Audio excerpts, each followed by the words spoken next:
Uganda's president is stepping up his criticism of the West for interfering in internal African affairs, internal African politics. Yoweri Museveni warns that there will be strong consequences for Western nations if they continue to intervene in African affairs. VOA's Ndiho has more.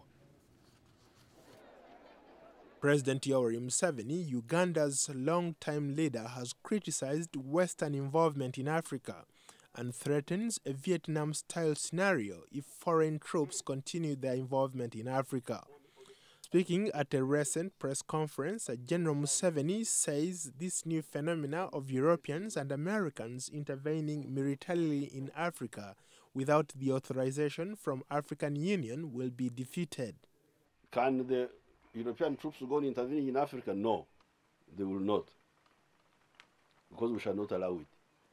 And if they want a new Vietnam, they will get it. So, if you say what is my reaction to this new situation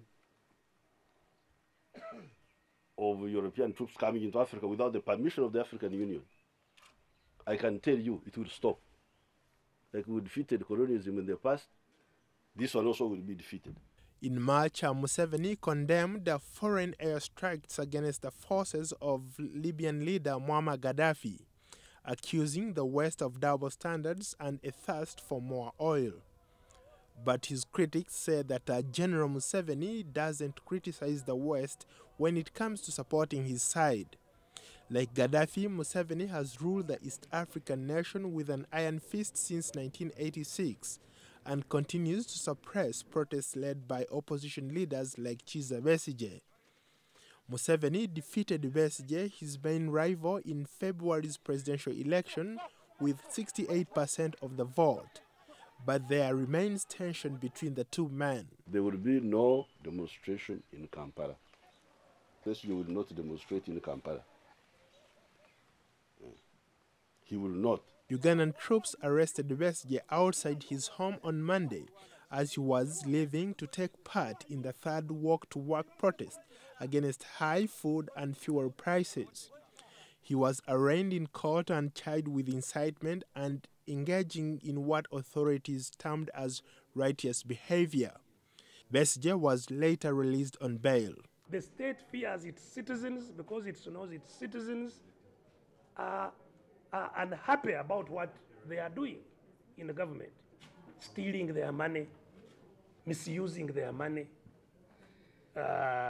abusing their rights, while hard-working citizens cannot even have enough to have a meal a day. Besigye and other opposition leaders are vowing to move forward with the protests and are willing to bear the brunt of Museveni's brutal regime. What is happening clearly is that we have a regime that is hell-bent on ruling by terror, violating citizens' rights with impunity. Food prices in Uganda are steadily rising after drought diminished output across the country. Higher global oil prices have increased transport costs, pushing up food prices in urban areas even more. In 2005, President Museveni's push for a third term came under a stinging attack by Western governments, especially from U.S. Assistant Secretary of State for African Affairs Johnny Carson, who was then ambassador. But now with his troops in Somalia, Mr. Museveni currently enjoys a good working relationship with the U.S. and other Western powers, though critics accuse him of keeping a tight grip on power and not allowing opposition voices to be heard. Ndiho, VOA News.